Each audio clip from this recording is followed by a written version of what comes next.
अगर हमारा चुनाव आयोग बांग्लादेश के चुनाव आयोग की तरह व्यवहार होगा, अगर उसका वो आदर्श बन जाएगा तो दलों के पास, नागरिकों के पास कोई विकल्प नहीं बचा। चुनाव आयोग का बयान आ गया है, कहा है कि हम तो फर्जी वोटर हटा रहे हैं, विदेशी वोटर को हटा रहे हैं। अरे कुछ नहीं, एक विदेशी वोटर का नाम बता, एक विदेशी वोटर का नाम उनके ना बीएलओ बोल रहे हैं ना कोई। अगर ये सरकार के इशारे और इरादे पर बिहारियों को बेदखल करने की योजना बना रहे हैं ना, तो आग से खेल रहे हैं। में ऐसा कभी नहीं हुआ है, जबकि निर्वाचन कमीशन, जो इलेक्शन कमीशन जो एक कॉन्स्टिट्यूशनल बॉडी है, वो बीजेपी का एक शाखा बन गया है।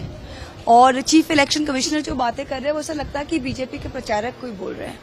कल जैसे क्या हुआ, कल आप अगर नंबर देखिए, 22 जुलाई को नंबर ऑफ अनट्रेसेबल वोटर्स, जिनको वो पहुंच नहीं पाए, अनट्रेसेबल, वो उसका नंबर था 11,484, 11,484 22 जुलाई को। 23 जुलाई को अनट्रेसेबल वोटर्स के नंबर 11,500 से 1 लाख बन गया। मतलब 24 घंटा में 80,500 ऐड हो गया। सेकंड जो आप देखिएगा कि उन्होंने कहा 88% कवरेज बिहार का हो गया था, उनका 35 लाख लोगों को डिलीट करना था, ठीक है। फिर उन्होंने कहा 98% कवरेज जब हो गया है तब 56 लाख पीपल को डिलीट करना था, मतलब 21 लाख एक्स्ट्रा। तो एक्स्ट्रा 77 लाख को आप सर्वे किया और उसमें से आप 21 लाख को डिलीट कर रहे हैं, मतलब 1/3 से भी ज्यादा आप डिलीट कर रहे हैं। तो ये 56 लाख लोग है कौन? क्योंकि बिहार में तो कंटिन्यूअस रिविजन हो रहा है। लास्ट 25 अप्रैल 25 तक आपका रिविजन हुआ है, तो इसका मतलब क्या है कि आज तक जितना रिविजन हुआ है वो सब बेकार है। और आप कह रहे हैं, फिर जो इलेक्शन कमिश्नर है वो कह रहे कि आप क्या चाहते हैं कि इलीगल एलियंस वोट दे। भाई साहब, आपका जो बॉर्डर है वो तो मिनिस्ट्री ऑफ होम अफेयर्स देखता है, इन्फिल्ट्रेशन का जिम्मेवारी मिनिस्ट्री ऑफ होम अफेयर्स है। होम मिनिस्टर को रिजाइन करना चाहिए। अगर होम मिनिस्ट्री ये कहना चाहती है कि 56 लाख पीपल बिहार में इलीगल्स है, फॉरेनर्स है, सिटीजन्स नहीं है, तो ये आए कहां से? तो आप बॉर्डर पर क्या कर रहे हैं? आप इस्तीफा दे दो। So this is a mass disenfranchisement exercise.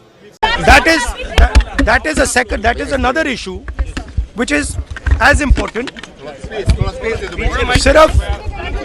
सिर्फ 52 लाख की बात नहीं है, सिर्फ बिहार की बात नहीं है। महाराष्ट्र में इन्होंने चीटिंग की। हमने सवाल पूछे इलेक्शन कमीशन से, वोटर लिस्ट दिखाइए, इन्होंने वोटर लिस्ट नहीं दिखाई। हमने कहा कि वीडियोग्राफी दिखा दीजिए, वीडियोग्राफी का कानून बदल दिया।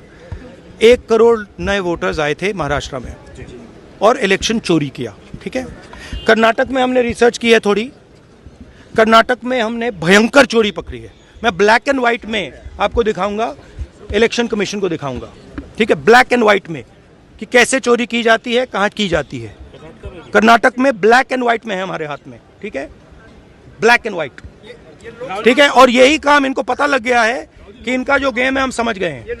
एक सेकंड, हाँ, लोकसभा चुनाव की बात है। हमने एक कंस्टिट्यूएंसी चुनी, वहां पे हमने डीप डाइव किया, क्योंकि प्रॉब्लम क्या है, ये वोटर लिस्ट देते हैं पेपर में, और पेपर की जब वोटर लिस्ट आती है उसको एनालाइज किया नहीं जा सकता। तो एक कंस्टिट्यूएंसी ने, हमने पूरी की पूरी वोटर लिस्ट ली, उसको डिजिटल फॉर्मेट किया, 6 महीने लगे हमने, मगर हमने सारा का सारा मतलब इनका सिस्टम निकाल दिया है। ये कैसे करते हैं, कौन वोट करता है, कहाँ से वोट होता है, कैसे नए वोटर बनते हैं, पूरा का पूरा हमें मालूम है। चोरी का फॉर्मेट बदल दिया इन्होंने। नहीं, अब इनको समझ आ गई बात, ठीक है। और अब इन्होंने क्या किया है कि अब हम बिहार का पूरा सिस्टम नए तरीके से करेंगे, वोटर डिलीट करेंगे और नए तरीके से वोटर लिस्ट लाएंगे। हिंदुस्तान में इलेक्शन चोरी किए जा रहे हैं।